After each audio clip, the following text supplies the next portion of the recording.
did 13, and I asked them, do you have an iPod? So 10 said yes, but they did have an iPod. 3 said no. So then I asked them those 10, the remaining questions, because if you don't have an iPod, you can't answer them. What was your favorite part about the iPod?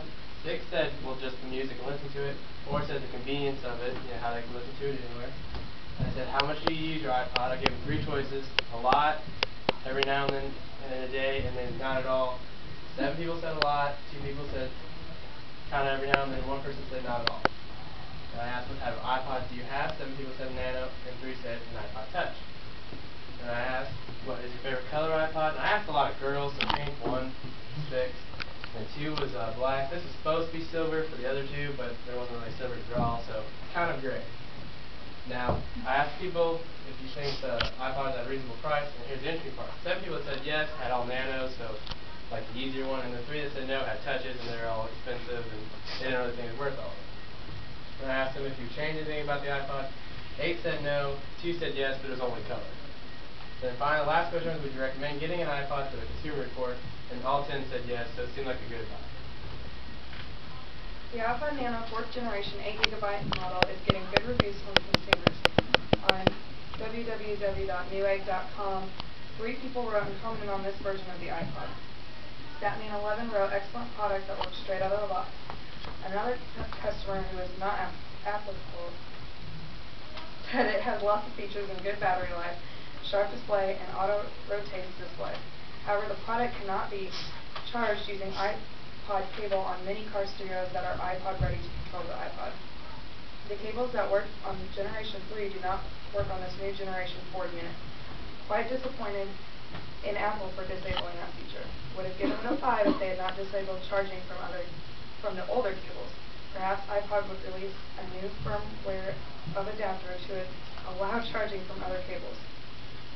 While the guy named Kyle wrote, I bought the 16GB version from Apple themselves, works great and sounded amazing.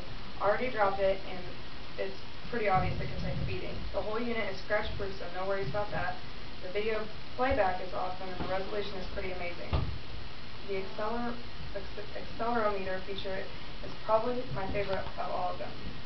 The potential it has is limitless. For games, and the cover photo feature is kind of pointless, but it's still really cool. It locks up every once in a while if you try and sync it when the computer is busy. It can sometimes lag a little bit too. The shake to shuffle feature is a total gimmick, but it's still kind of cool. And he said, when I first got my iPod, I worried that it would constantly shuffle while running, but it doesn't do that, so no worries. Overall, the reviews are good. However, from what it sounds like, Apple could definitely fix a couple glitches. Two commented on the 2nd generation 16GB iPod Touch. The first reviewer, who is also not applicable, said that there are absolutely no cons and it works great for the functions it performed. Infinitum wrote, sound quality 3 out of 5. The sound isn't exactly great on it, but it's still pretty good overall. The internal speaker is decent. The only real use he sees is having it to play menu sounds, but that's about all that sounds good. He also gave it a 5 out of 5 on interface, which was easy to use and accessible, and a 3 out of 5 on the apps, and a 5 out of 5 on durability. The other person said that it wasn't worth the money, that you should just go ahead and buy the iPhone if you're going to go with the iPod Touch. Many found the 5th generation iPod Apple 30GB video to be a waste of money. One particular consumer wrote, it works sometimes, and it's rather nice that you can take it apart with no tools, since I ended up having to fix it myself on the subway practically every other day. The headphone jack module was practically worthless.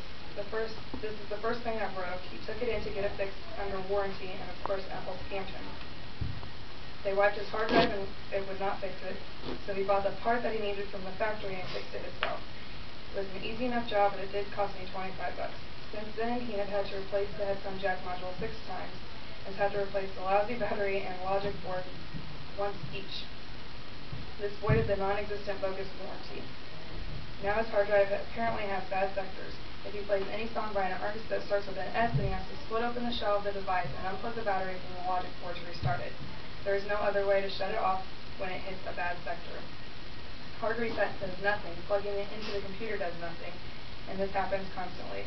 This is what he was referring to with the aforementioned subway repairs, by the way. He doesn't use headphones with a big junk honking jack on them. that would exert tons of leverage on the innards of the iPod. It uses normal headphones with a tiny L-shaped jack. It's just cheap and badly conceived by design. As usual, iPod puts more focus on form than function. He likes Apple, just wish they would listen to engineers more so than their marketing squad. On the website, most consumers agree that iPods are great. However, if you spend more money on the latest iPod, you are more likely to be satisfied. And while I sent an email to Apple, I have not gotten a response yet. My email to them consists of me telling them I'm a high school student taking a speech class and I'd love to do a product review on their iPods. If they could send me back some information, it'd be much appreciated. Well, they've not sent very much information. I was looking through the website and I found a lot of information for trying to get through troubleshooting. If it locks up, if this breaks, call this number. Or if I want to talk to a sales rep to get more iPods, I could call this number. But nothing to get information just about them. So I left them an email to get back with me, and so far I've heard nothing.